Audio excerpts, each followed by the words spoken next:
Ojalá mis padres, ojalá X persona hubiera sabido esto y yo hubiese empezado a hacer las cosas bien desde antes. La gente subestima la herramienta de caminata como herramienta para perder grasa. Uno lo primero que tiene que hacer es entender cuál es su objetivo. Ser realista con su objetivo. Entonces, si yo quiero preguntar, ¿puedo ir al gimnasio todos los días? Debería entender. 1. Baño de agua helada o sauna post levantar pesas es algo que no querés hacer. ¿Hay algo que te de moda que sientas que esto es muy errado y se está repitiendo mucho? Ozempic. La gente cree equivocadamente que el desarrollo de la masa muscular sucede cuando vos estás levantando la pesa. Pero en realidad, lo que construye el músculo es la fascia.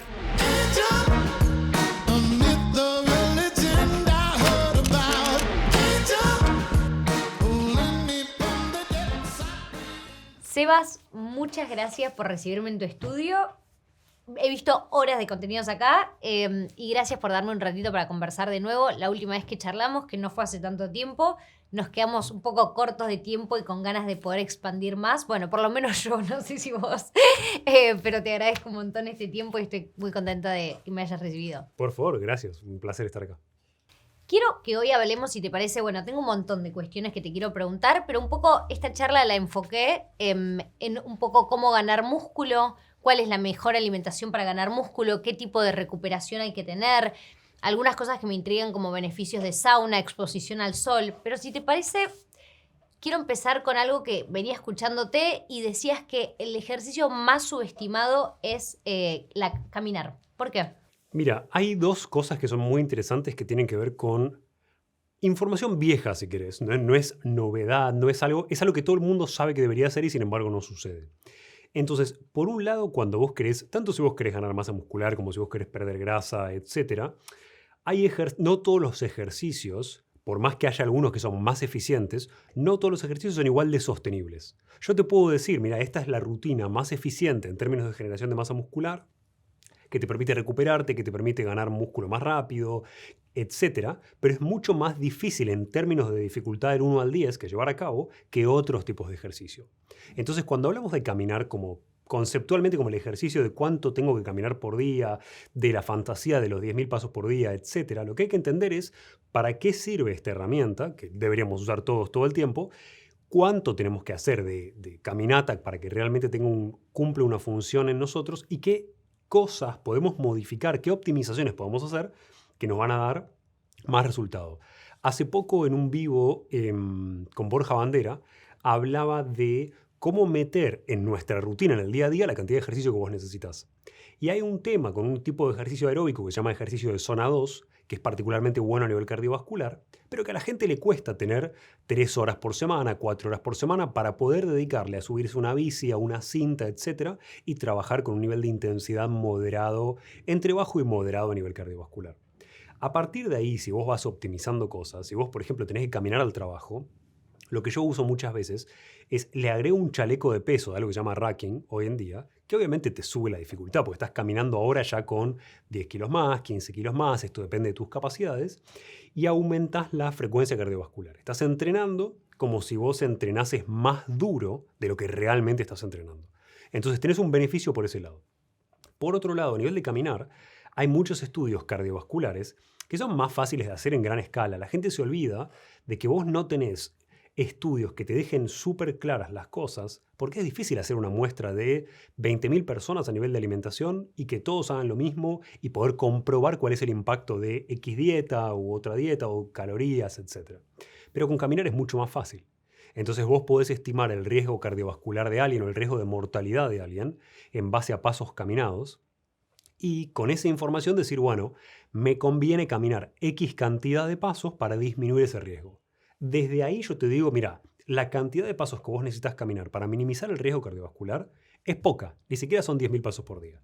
Más o menos los estudios japoneses que fueron más populares de esto dieron 8.300 pasos como resultado por día. Súper caminable, súper factible si querés. Para muchas personas eso representa, depende de tu velocidad de caminata, eso representa 1 hora de caminata, 1 hora y 10 dependiendo de tu velocidad. Entonces es muy posible de llevar a cabo todos los días y eso reduce, además de reducir tu riesgo cardiovascular, va a hacer que vos aumentes tu gasto calórico, va a hacer que vos tengas menos chance de hacer sobrepeso de acá a un par de años. Entonces tiene varios efectos muy positivos desde un punto de vista de salud, pero la realidad es que la gente subestima el poder de caminar, la cantidad de pasos necesarios, y subestima la herramienta de caminata como herramienta para perder grasa, que es otro elemento por el que yo te digo, mira, hoy en día es muy importante. Y tiene que ver con que la gente tiene sobrepeso. Muchas veces lo que nos encontramos es con o grandes porcentajes de personas con sobrepeso, esto depende del país, o nos encontramos con mucha gente con peso normal, pero que tiene alto porcentaje de grasa. Cuando empezamos a medir, por ejemplo, la composición corporal de alguien, te tomo un ejemplo, alguien millennial que no hace mucho ejercicio, que no es fan de hacer actividad física, en líneas generales no tiene tanta tendencia al sobrepeso, pero tiene mucha más tendencia a tener poco músculo y alta cantidad de grasa, incluso en un peso normal, que es algo que metabólicamente es malo. Y subestimar herramientas como caminata para perder grasa no está bueno, porque uno de los aspectos que siempre tenemos que tener en consideración es que la cantidad de calorías gastadas importa, pero también importa de dónde provienen esas calorías que nosotros estamos gastando. Y muchas veces cuando hacemos ejercicio de mucha intensidad, por ejemplo, corres 100 metros lo más rápido que puedas, estás gastando energía que proviene de hidratos de carbono, mientras que si vos caminás más suave, más tranquilo y caminás mucho tiempo, estás gastando, si querés, menos calorías, pero más de esas calorías provienen a nivel energético de grasa. Entonces suele tener un mejor impacto marginal, porque al final lo que importa es cuántas calorías gastaste, pero suele tener un impacto marginalmente mejor que otros gastos calóricos para cuando vos querés perder grasa. Bien. Quiero pasar a algunas cosas que escuché toda mi vida y que creo que son como parte de la narrativa colectiva en cuanto a entrenar, ganar músculo. La primera es que entrenar todos los días no funciona si estás queriendo ganar músculo, porque tiene que haber un momento de reparación para que el tejido pueda volver a reproducirse. Eso es así. Realmente tiene que haber un momento de reparación. El error está en pensar cómo distribuís esto a lo largo del día, o a lo largo de la semana, como vos dijiste, o a lo largo de los meses. Ese concepto es un área específica del estudio del deporte, que en lo que tiene que ver con musculación se llama periodización. Cómo distribuimos la carga de ejercicio a lo largo de la semana, por ejemplo, o de los meses, porque esto depende de los ciclos de tiempo que vos tomes, si tomás un macrociclo, un mesociclo, etcétera, que es algo que en general lo ve solamente el que hace fisiculturismo. ¿Por qué importa esto? Importa porque vos podés hacer ejercicio todos los días. No es un impedimento que no es que vos no podés hacer ejercicio todos los días. Lo que vos tenés que hacer es asegurarte de que tenés la cantidad de carga de ejercicio suficiente como para que vos la puedas reparar. Excedido ese punto, vos vas a empezar a acumular daño. Lo que hace la gente normalmente cuando va 3 veces por semana al gimnasio y de repente pasa a ir 7, es que no entrena con el volumen total semanal del cual vos te podés recuperar. Estos son cosas que están estudiadas, que se usan mucho en powerlifting, se usan mucho en fisiculturismo y se miden en tu caso y además se miden por grupo muscular. Si vos toda la vida hiciste patinaje artístico, por ejemplo, y hoy empezás el gimnasio, es probable que tu mínimo volumen que logra generar desarrollo de masa muscular en hombros sea menor que en cuádriceps porque están más entrenados. En cambio, hay un volumen, si querés un mínimo para lograr resultados y un máximo del cual vos te puedes recuperar. Cuando vos entrenas a nivel semanal, lo que querés es estar dentro de estos rangos. Dentro de, quiero pasar el mínimo como para tener resultados y quiero no superar el máximo recuperable porque voy a empezar a generar daño a largo plazo, que después termina en lesión, que después termina en semanas sin poder hacer ejercicio correctamente porque estoy agotado, porque estoy dañado, porque me enfermé o por lo que fuere. Prioritariamente tiene que ver con recuperación y prevención de lesiones, punto número 1. Punto número 2, tiene que ver con que muchas veces cuando vos continuás haciendo eso siempre igual te estancás en resultados. Esto se ve mucho con ejercicio aeróbico, no tanto con muscular, donde si vos entrenás, por ejemplo, ¿por qué se habla de entrenar en zona 2 y entrenar HIIT? Que son dos extremos, es más suave o más intenso, bueno, intermedio. Porque cuando vos entrenás de manera intermedia, en esto que se llama zona 3, justamente pues se divide en varias zonas cardiovasculares, en general es típico que si vos sostenés mucho tiempo de entrenamiento en zona 3, vayas alcanzando mesetas y no logres mejorar tus resultados. Lo mismo suele suceder cuando yo entreno a nivel muscular y no distribuyo bien estos tiempos y no estoy recuperándome lo suficiente. Impido ese desarrollo, esa hipertrofia que quiero lograr porque estoy entrenando de más. Dicho esto, la realidad es que podrías distribuir tu ejercicio como para ir todos los días. No es lo más eficiente. Si vos me decís cómo distribuiría, si tengo 6 días por semana para entrenar, cómo distribuiría mis tiempos, depende de tu objetivo. Si tu objetivo es máxima ganancia de masa muscular, te voy a decir, anda 4 o 5 veces por semana al gimnasio. Si tu objetivo es longevidad, te voy a decir, anda 3 a hacer ejercicio de fuerza y 3 a hacer ejercicio aeróbico. Y si, por ejemplo, entreno 2 veces por semana, ¿me quedo medio a mitad de camino? En realidad la variable más importante, de la misma manera que hay muchas variables que influyen en tu peso, pero al final de la historia la más importante tiene que ver con el volumen o la cantidad calórica y energética que vos consumís y eliminás o gastás, lo mismo sucede acá con el volumen de entrenamiento. Básicamente hay dos variables que son centrales en el ejercicio, una tiene que ver con el volumen y otra tiene que ver con la intensidad. Si vos ajustas las cosas como para tener el volumen y la intensidad correctas, vos podrías tener resultados yendo 2 veces por semana o yendo 7 veces por semana. Dicho esto, ¿por qué la gente no va a 2? ¿Por qué no es lo ideal ir 2? Por una cuestión subóptima de recuperación. Porque si vos tenés un músculo, pensá en el bíceps, por ejemplo. Si vos tenés un músculo que se recupera dentro de las 48 a 72 horas de haber hecho ejercicio, vos lo querés volver a estimular de nuevo. No querés esperar una semana porque ahí perdiste un tiempo donde podrías haber tenido una doble estimulación en esa semana y no tuviste, por ende vas a tener menos resultados. La línea para no confundirte es esta. Las cosas dependen de tu objetivo. Entonces lo ideal en ciertos escenarios depende de lo que vos querés lograr. Por ejemplo, si vos querés optimizar el desarrollo de la máxima cantidad de masa muscular, tu optimización no va a estar pensada en longevidad, en reducir la variabilidad de la frecuencia cardíaca y todos estos aspectos, porque a nadie le va a importar y te va a importar maximizar ese músculo que vos querés generar. Entonces, uno lo primero que tiene que hacer es entender cuál es su objetivo. Ser realista con su objetivo. Hay 3 grandes objetivos que van a modificar mucho nuestra conducta. Uno es bajar de peso, otro es subir de peso y otro es estar más sano, ser más longevo, etc. ¿Por qué esta división en 3 es tan relevante? Porque cuando vos querés perder grasa, sobre todo si vos querés perder grasa y no querés perder músculo, ¿no? Querés bajar de peso de una manera saludable, eso es un estrés para tu organismo. Entonces, durante el proceso donde vos haces el ejercicio aeróbico suficiente y muscular suficiente para perder peso, para tu cuerpo es un estrés. Ese estrés va a aumentar y es probable que pasen cosas que generan daño en tu organismo durante ese proceso. Es más beneficioso perder esa grasa que vos tenés de más e igual atravesar estos procesos, obvio. Por eso la gente baja de peso, es menos el riesgo de mortalidad de ese estrés extra que vos estás haciendo por hacer ejercicio que el de tener 30 kilos de grasa encima. Dicho esto, por eso te digo que importa tu objetivo. Si tu objetivo es disminuir, como en mi caso, tu velocidad de envejecimiento, ahí el concepto cambia. Vos lo que no querés es excederte en el esfuerzo y entonces eso siempre implica que vos vas a alcanzar tus resultados más tarde. Yo puedo optimizar más mi desarrollo de masa muscular. Lo puedo hacer más rápido. Puedo, por ejemplo, excederme más en calorías y en proteínas para ganar masa muscular más rápido porque hay cantidades óptimas que son más que las que yo consumo. ¿Cuál es el impacto? Que como si yo me excedo de 30 gramos de proteína por comida, todas las comidas que como, y llego a, no sé, meter 4 comidas y algún snack de proteínas, estoy optimizando el desarrollo de masa muscular, pero estoy acelerando la actividad de mTOR, que es algo que acelera mi envejecimiento. Entonces, cada uno de estos escenarios en términos del estrés tiene un sentido dependiendo del objetivo. Ahí quiero reducir. Quien quiere estar más sano y ser más longevo tiene que ser muy cauto con respecto a estos números para tratar de hacer el ejercicio que no represente un estrés para tu cuerpo. La ventaja es que a medida que vos entrenas más, estás más adaptado a recuperarte y por ende podés permitirte más volumen sin dañar o sin alterar estos mecanismos.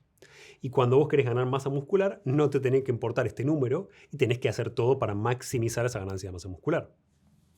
Imaginemos que yo veo un cuerpo de alguien como muy trabajado, muy sin un gramo de grasa. No necesariamente entonces es un cuerpo que muestra salud o que muestra signos de que va a ser longevo, digamos. Sí muestra salud comparativamente con quien tiene sobrepeso.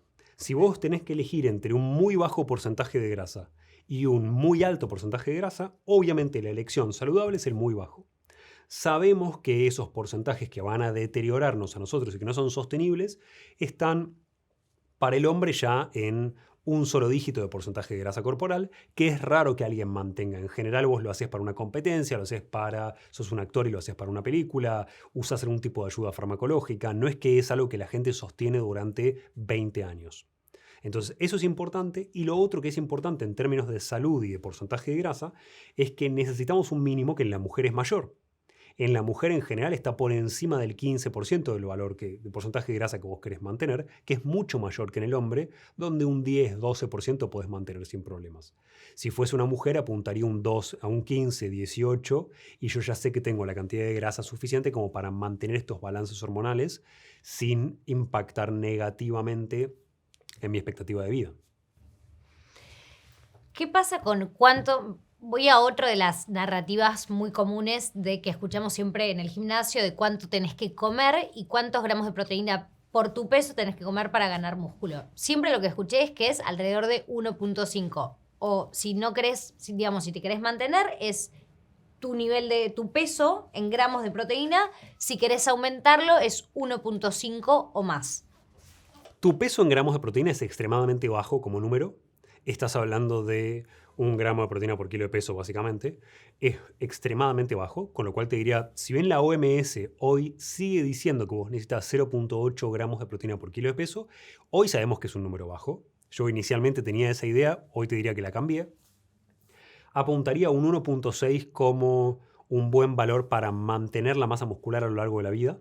Es un montón. Y apuntaría a que si vos querés maximizar tu ganancia de músculo, sea todavía mayor el número, hasta te diría un 2.2 gramos por kilo de peso. Estás hablando de que alguien de 75 kilos tenga que consumir más de 150 gramos de proteína por día para maximizar esa ganancia de masa muscular y sobre todo también para cuando quiere perder grasa por algo que llamamos efecto térmico de los alimentos, donde el uso de la energía a partir de las proteínas es más ineficiente. Entonces comer proteínas me permite, si yo como 2000 calorías por ejemplo, me permite perder más grasa, perder más peso que si yo como más hidrato de carbono por ejemplo.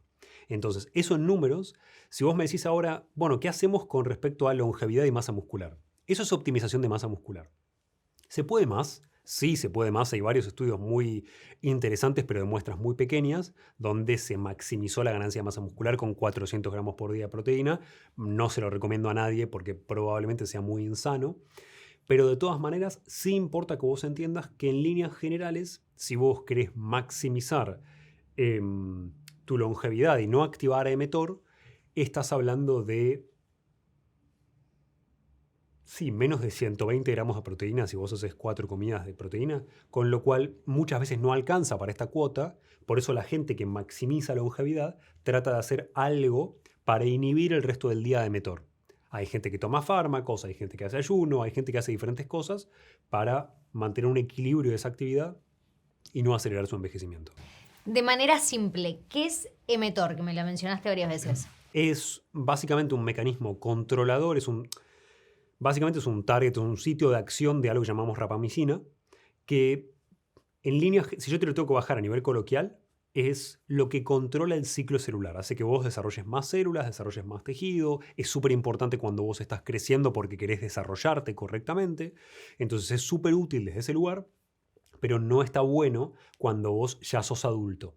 Cuando vos ya sos adulto es un driver, es uno de los controladores o mecanismos que regulan tu envejecimiento básicamente. De hecho, hoy hay 12, hay 2 nuevos más, te diría 14, pero vamos a tomar los 12 clásicos, que son los mecanismos de envejecimiento por los cuales diferentes organismos, no solo el humano, envejece, y la desregulación de este mecanismo es uno de ellos, que se llama desregulación del sensado de nutrientes.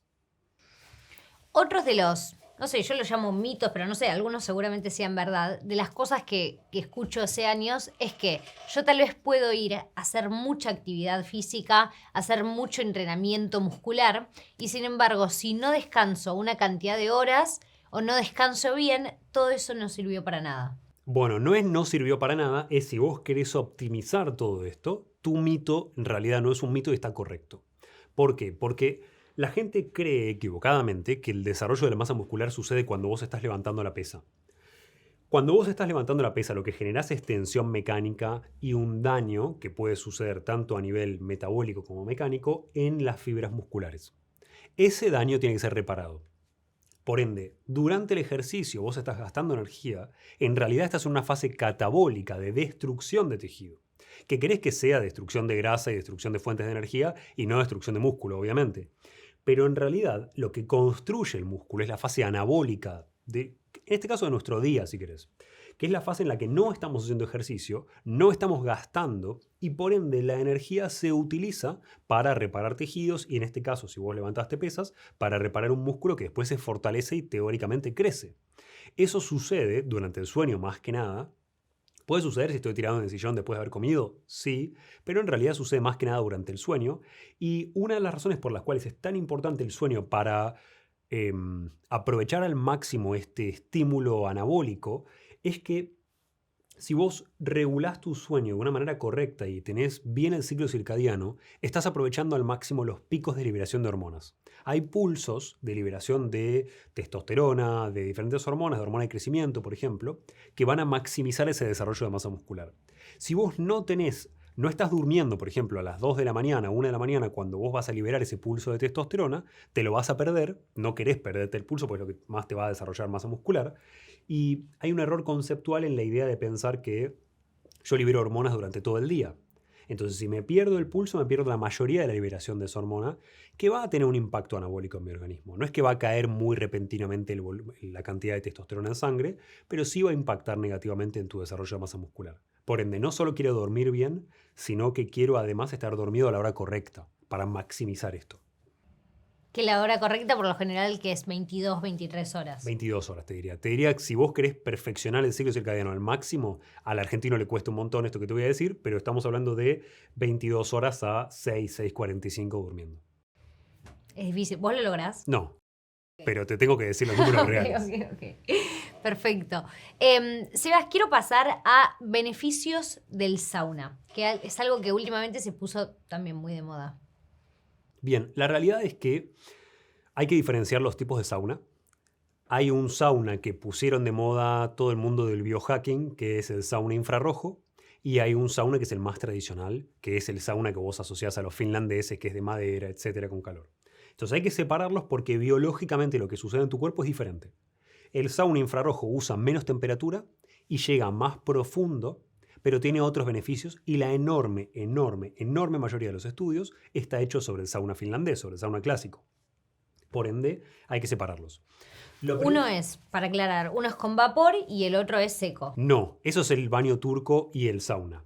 El sauna infrarrojo es un sauna donde es muy parecido al sauna tradicional, pero usa luz infrarroja o espectro infrarrojo, si querés, para generar el calor. Acordate que nosotros no vemos el espectro de luz infrarroja, por eso no deberíamos decirle luz infrarroja, pero lo percibimos como calor. Entonces, con infrarrojo nosotros podemos aumentar la temperatura de un cuartito al que vos le llamás sauna. En este caso, con infrarrojo vas a llegar a unos 50, 60 grados, mientras que con un sauna típico finlandés vas a llegar a 70, 100 grados. Por ende, hay una diferencia ahí. Y la mayoría de la información que tenemos, los dos son secos. La mayoría de la información que tenemos es en sauna tradicional, obviamente, porque son estudios finlandeses que se prueban, por esto mismo que decíamos del tamaño de la muestra, se prueban en miles de personas porque hay miles de personas usando el sauna en Finlandia que no hay en Argentina. Y eso lo que nos muestra básicamente es que vos reducís marcadores de inflamación. Eso se nota mucho. Para cualquier persona que usa el sauna seguido, 3-4 veces por semana como yo, se nota muchísimo. Baja la proteína C reactiva, bajan varios marcadores de inflamación en nuestro organismo. A su vez, esto tiene un efecto negativo. Vos no querés usar el sauna después de haber levantado pesas.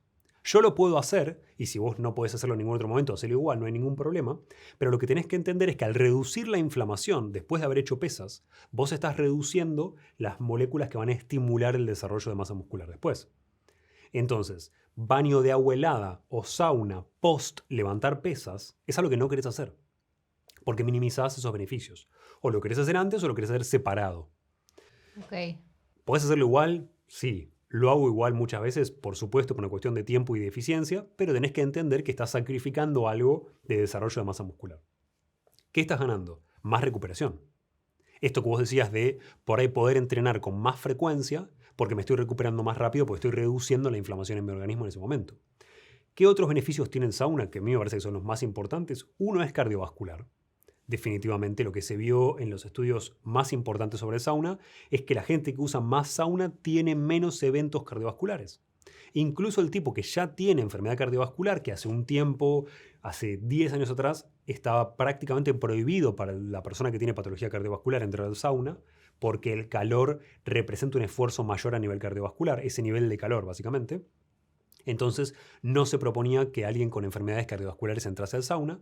Hoy se movió ese umbral, se movió esa curva más para arriba y tenés que tener mucha enfermedad cardiovascular para que te digan no puedes ir al sauna. Pero lo que tenés que entender es que en líneas generales, a mayor es la exposición al sauna, más veces por semana vos vas al sauna, menos riesgo cardiovascular y de mortalidad tenés total. Y lo interesante de la mayoría de estos estudios, sobre todo los finlandeses, es que comparan personas que van una vez por semana y personas que van 4 veces por semana. Y te dice el que va 4 tiene mucho menos riesgo. Pero nos falta la comparación con el que va 0.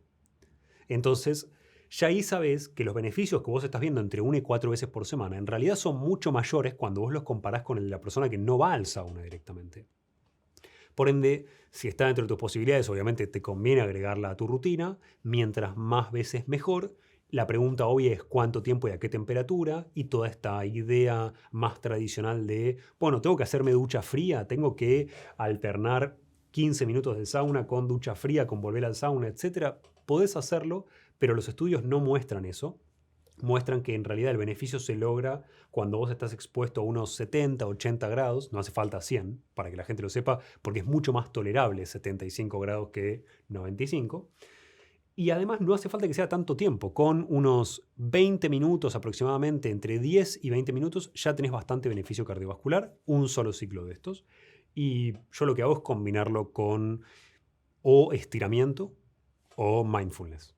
Que sean de esos 20 minutos. Como no te podés llevar celular, como no puedes estar conectado con nada, estás obligado a hacer un freno, a hacer un parate que es muy positivo para tu dopamina, básicamente. Bueno, recién me mencionaste estirar, que siento que también es otra de las cosas que me interesa saber. Creo que mucha gente dejó de estirar cuando se comprobó, y corregime si no es así, pero cuando se comprobó que en realidad no tenía tanto que ver con la recuperación después de hacer un ejercicio fuerte a nivel muscular, que en realidad tiene mucho más que ver con movilidad y pensar a largo plazo, pero que no afecta en nada tu recuperación después de ir al gimnasio. Bueno, la realidad es que va por lo que vos decís. La gente en general dejó de estirar cuando vio que no le afectaba a la hipertrofia, básicamente. Y una de las cosas o de los aspectos más interesantes que vos tenés que entender es que en realidad, en términos, si querés, más complejos, pensando más en el diablo que está en los detalles, sí te afecta la hipertrofia, porque cuando vos tenés un músculo más largo, porque lo estiraste y porque vas estirando los sarcómeros básicamente y generando nuevos, lo que haces es generar daño por estiramiento que obliga a ir alargando las fibras musculares después a lo largo del tiempo. En realidad, tu bíceps tiene más volumen total cuando vos lo medís en centímetros cúbicos. El problema es que no se ve en términos de grosor, se ve en términos de volumen alargado. Entonces no es tan evidente desde un punto de vista del desarrollo de la hipertrofia. Pero te digo esto para que sepas que la persona que hace hipertrofia igual le conviene estirar. ¿Por qué? Porque te permite generar más vasos nuevos, te permite más rango de movimiento. Y uno de los conceptos que se está estudiando bastante ahora con respecto a hipertrofia y todo lo que tiene que ver con fisiculturismo es como en hiperextensión, el trabajo en hiperextensión pareciese rendir más fruto para el desarrollo de masa muscular que el trabajo cuando vos no tenés hiperextensión. Entonces pareciese que el momento de básicamente lo que querés lograr es tensión en todo el rango de movimiento, y eso, mientras mayor rango de movimiento tenga, más fruto te va a dar a vos a posteriori. Por ende, no dejaría de estirar ni siquiera por hipertrofia, pero el beneficio real de estirar y de ejercicios de movilidad claramente tiene que ver con longevidad, tiene que ver con que nosotros no nos movemos dentro del rango de movimiento real de nuestras articulaciones. Eso tiene un impacto en nuestro desarrollo. El ejemplo típico de esto es el pie y el rango de movimiento de tobillo, que vemos que afecta mucho a patologías de rodilla y de cadera después. Esto se estudia siempre comparando personas que nacieron y se movieron toda su vida en patas, comparativamente con personas que usan zapatos, zapatillas, calzado deportivo, etc. Lo que se ve es menor rango de movimiento, obviamente, tanto en las articulaciones pequeñas del pie como en la articulación de tobillo. Y es algo que se le va dando más importancia cada vez, pero no solo desde un punto de vista de solo longevidad, sino también de alto rendimiento deportivo, donde empezamos a ver que la persona que tiene más rango de movimiento tiene más palanca. Entonces empezó a usar muchos ejercicios de flexibilidad y de movilidad, por ejemplo, para aumentar la altura a la que alguien salta en básquet. Entonces empieza a impactar y empezamos a entender realmente el impacto que tienen en todos estos rendimientos deportivos y cómo hay ciertas características que tienen que ver con el rango de movimiento que muchas veces hacen que un deportista sea más hábil en ese deporte. Pienso en Usain Bolt y su escoliosis y cómo le afecta la posición del psoas, que es el músculo que levanta la pierna, y cómo es una cualidad que muy probablemente tenga que ver con su velocidad, con sus récords, etc. Entonces hay cada vez más este tipo de entendimiento de nuestra biomecánica que justifica que vos estés, que justifica que vos hagas ejercicio de movilidad y que justifica por longevidad que vos hagas esto. ¿Por qué? Porque tu calidad de vida a los 85 se va a ver afectada por si vos te caes o no te caes, si tenés el rango de movimiento que deberías tener o no, si te podés peinar o no porque te da el hombro para moverte. Entonces son todas cosas que la gente no tiene en cuenta a los 30, pero que cuando mira a sus abuelos a los 80, 90, empiezan a importar.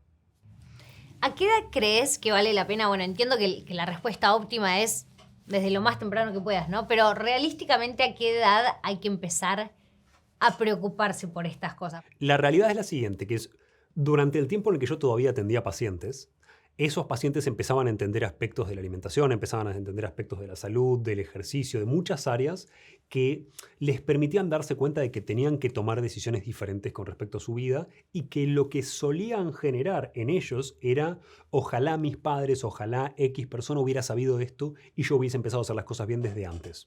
Ese es un principio que vemos casi ubicuo, donde aparece sobre todo cuando vos tratás enfermedades. Entonces es mucho más importante en alguien que está sufriendo con un diagnóstico, una enfermedad puntual ahora y que dice por qué no me dediqué a hacer prevención en el momento en el que podría haberlo hecho, aunque no tenía esa información. Eso es uno, que tiene que ver con la historia de la hormiga y la cigarra, si querés. Si estoy en verano tocando la guitarra o si estoy acumulando recursos para cuando venga el invierno. Y por otro lado, hay un aspecto que yo uso mucho, que es con primos, con gente más joven que tiene 20, 18, 25, que es mandarlos a hacer un estudio. Mandarlos a hacer, si les interesa la piel, un VISIA, que es un estudio de la piel, donde vos ves las manchas UV, la acumulación de daño, etcétera. Cómo tu piel va envejeciendo en base a lo que vos estás haciendo. ¿Para qué? Para que vean que por más que no es evidente en ellos todavía, la acumulación de daño está sucediendo. Y eso en general los incentiva a usar, por ejemplo, más filtro solar, más filtro UV. Eso es un ejemplo típico. Otro ejemplo tiene que ver con mandarlos a hacer un DEXA, que es una medición de la composición corporal, donde vos ves masa muscular, porcentaje de grasa, etcétera, para que se den cuenta de que está bien, tienen 22, pero tienen bastante más porcentaje de grasa de lo que cree que tiene este chico que por más que haga actividad física, etcétera. Entonces empezamos a ver esas cosas y sobre todo empezamos a ver cada vez más chicos más pequeños en edad con patologías funcionales, que no tienen que ver con esto del diagnóstico, sino tiene que ver con entender que hay un síntoma que de alguna manera te esclaviza o te condiciona tu calidad de vida. Entonces empezamos a ver más gente pequeña por trastornos de flora bacteriana con constipación que no se resuelve con nada, que son patologías crónicas que se dan a lo largo de los años. Empezamos a ver personas con problemas digestivos que antes no veíamos, con inflamación por cualquier alimento que consumen, que están siempre distendidas, y eso sucede a los 18 años, y vos decís, ¿cómo puede ser? O empezamos a ver patologías de distintos tipos que justifican un poco más el cuidado. Vos me decías, ¿a qué edad empezar? La realidad es que a medida que empezamos a entender el envejecimiento, vemos que varios mecanismos de envejecimiento, para que entiendas cuán complejo es esto, ya suceden cuando vos todavía no naciste. Entonces, varios mecanismos de daño suceden mientras vos te vas desarrollando.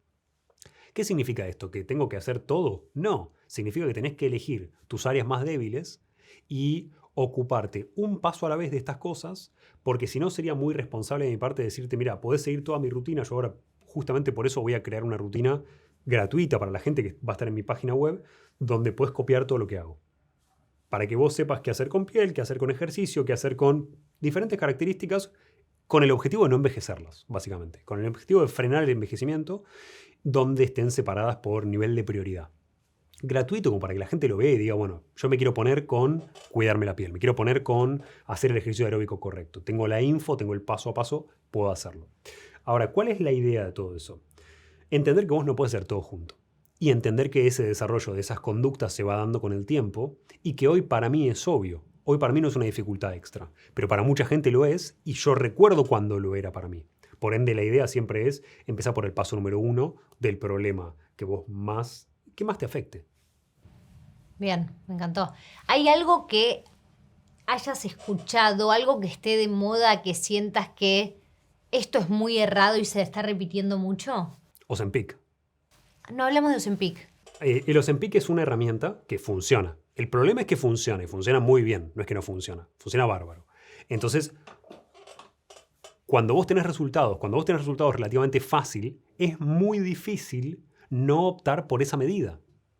Entonces, ¿cuál es la ventaja y cuál es la desventaja, si querés, del Ozempic?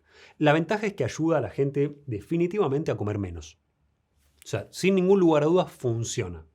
Y de hecho, mucha gente que tenía problemas de fertilidad va resolviendo esos problemas de fertilidad por bajar de peso, que sabemos que es una constante que afecta negativamente a nuestra fertilidad. Por eso hay cada vez más embarazos de los que se llama Baby Ozempic. ¿Por qué? Porque nace porque la madre, por ejemplo, perdió 20 o 30 kilos usando Ozempic.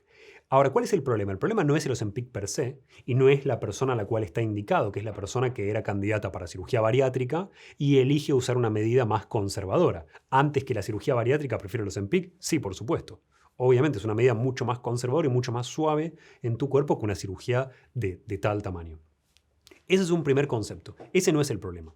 El problema es que la reducción calórica muchas veces va acompañada de menos ejercicio porque vos tenés menos energía. La gente se olvida de que cuando vos comés, y sobre todo comés con una solución farmacológica que te hace comer un 60 o 50% de lo que estabas comiendo antes, tenés un 60 o 50% de la energía, porque vos la producís a partir de esos macronutrientes. Entonces, cuando vos no los consumís, tenés menos energía, te cuesta más ir al gimnasio, te cuesta más mantener esa masa muscular. Entonces, cuando vos haces una reducción tan drástica de calorías, lo que termina sucediendo es que empezás a perder masa ósea, empezás a perder masa muscular. ¿Por qué masa muscular más que grasa en general? ¿Qué es lo que sucede cuando vos haces un DEXA, un análisis de composición corporal, antes y después? Que es que vos ves que alguien tiene 50% de grasa corporal y que bajó mucha de ese porcentaje de grasa corporal, pero también perdió mucha masa muscular porque el músculo es un tejido más metabólicamente activo. Gasta más calorías tu masa muscular que tu masa grasa porque hace más cosas. Entonces, cuando vos tenés una reducción calórica importante, tu cuerpo tiene que optar de dónde elimina el tejido, básicamente, y va a optar el metabólicamente más activo si vos no lo estás usando. Por eso lo relevante de ir al gimnasio cuando vos querés bajar de peso, para mantener esa masa muscular, porque es tu indicador molecular de, hey, necesito el músculo, déjamelo, sácame la energía de la grasa. Ese proceso es importante y lo que se está viendo, obviamente, es pérdida de masa y pérdida de densidad ósea. Dicho esto, ¿es el demonio por hacer eso el Ozempic? No, es consecuencia en realidad de un mal uso y además es consecuencia de un uso en personas que no eran target para usar el Ozempic, que es la persona que está pensando en perder 30 kilos. La persona que está pensando en perder 10 kilos no es target, si vos lees las indicaciones, no es la persona a la cual el Ozempic está indicado, punto número 1. Y punto número 2, el problema más importante tiene que ver con la generación de hábitos, que es, si yo puedo bajar de peso comiendo Oreo, ¿por qué voy a aprender a comer mejor? Estoy luchando, ya soy una persona de baja fuerza de voluntad naturalmente, estoy luchando contra un escenario que tengo todo en contra para cambiar ese hábito. Entonces lo que vemos naturalmente es que si yo lo dejo y soy una persona con malos hábitos y tengo 30 kilos de grasa de más, va a ser muy improbable que yo cambie esos hábitos durante mi uso de Ozempic. Entonces, en el momento en el que yo suspendo el uso, que en algún momento lo tengo que suspender, vuelvo a rebotar en términos de peso, pero no por una cuestión hormonal, sino por una cuestión de malos hábitos. Y por eso la gente se queda usando dosis pequeñas por muy, muy largo plazo. Tengo dos preguntas del Ozempic. Una es, el Ozempic y en realidad cualquier cosa que acostumbre a tu cuerpo a por un tiempo reducir las calorías o la ingesta de calorías, ¿no? Esto del efecto rebote que escuchamos históricamente, esto de si disminuyo la cantidad de calorías, disminuye mi gasto metabólico y después cuando vuelvo a comer normal o lo que comía antes, ¿ya no quemo lo mismo? Sí, eso sucede sin ningún lugar a dudas. Lo que tenés que entender es esto, básicamente. Es un mito histórico, pero es, cuando yo reduzco mi consumo calórico, tengo menos energía disponible, tengo que elegir de manera estratégica cómo distribuyo esa energía disponible.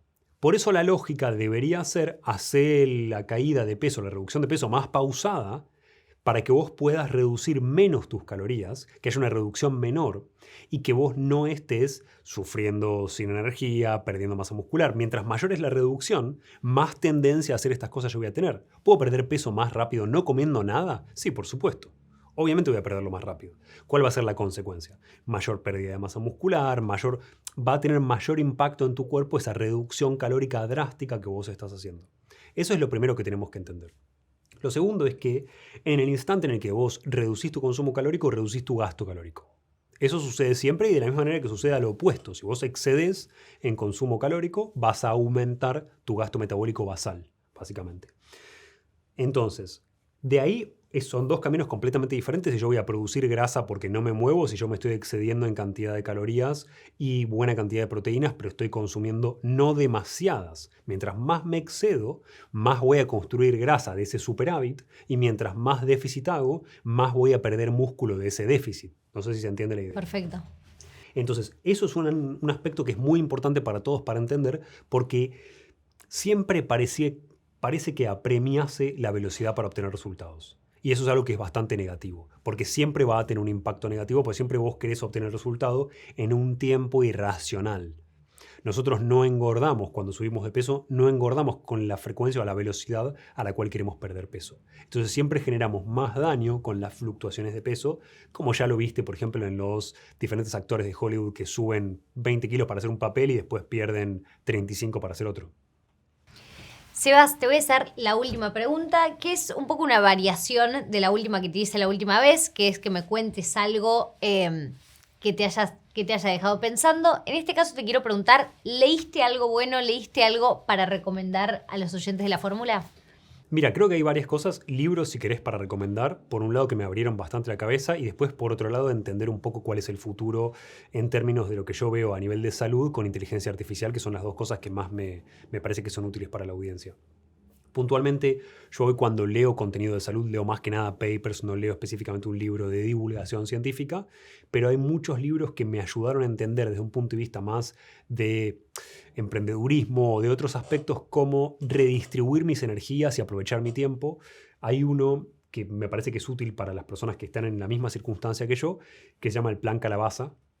Básicamente tiene una idea muy interesante a nivel metafórico, que es que cuando vos querés competir en estas competencias que suceden en Estados Unidos en Halloween para ver quién hace la calabaza más grande, que es una idea boba pero que aplica para otras áreas de nuestra vida, lo que se ve muchas veces es que vos tenés que eliminar las calabazas que no tienen esa posibilidad de ser la gran calabaza. Entonces, cuando vos estás sembrando calabazas, lo que tenés que hacer es fijarte cuál es prometedora y eliminar al resto para que no le roben recursos a esa calabaza más prometedora. Es un punto de vista bastante interesante, bastante diferente para pensar en cómo ser más eficiente en el uso de tu tiempo, en qué proyectos encarar, etcétera, para no estar distribuido en 20 millones de cosas y poder enfocarte en esa que realmente es prometedora. No importa si es prometedora para ganar masa muscular, para vivir más tiempo, porque querés crear un emprendimiento, la razón que fuere. Y después, dentro de lo que tiene que ver con inteligencia artificial, me parece que la gente que no está en el ámbito y que no está haciendo tecnología como yo, se olvida o no es consciente de la velocidad vertiginosa a la que avanzamos y de las implicancias que esto tiene de acá en adelante. Te dejo dos cosas, una cosa negativa y una cosa positiva.